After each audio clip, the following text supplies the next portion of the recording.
Фалсификувале лични карти и со нив подигнувале брзи кредити на туѓо име.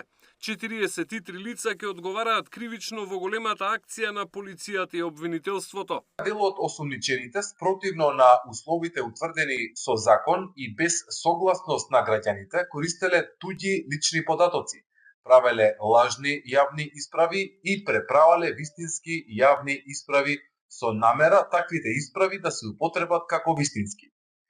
Со внесување невистините податоци во информатичките системи за десетина различни друштва за брзи кредити, како и со фалсификување на електронски потписи без знаење на оштетените на нивно име зеле кредити, создавајќи им обврска на лицата да ги враќаат наводно позајмените средства. Меѓу осомничените и вработен во Фондот за здравствено осигурување.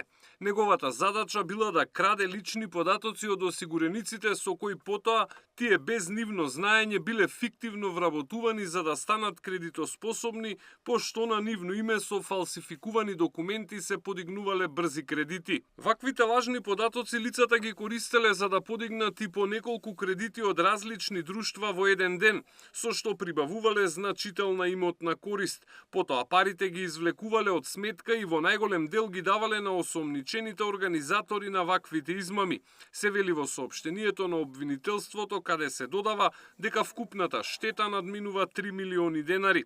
Оттаму велат дека за четворица осомничени, меѓу кои вработениот во фондот, ќе бидат поднесени кривични пријави за фалсификување, злоупотреба на лични податоци и измама. За тројца е побаран притвор, а четвртиот е веќе во шутка за друго дело.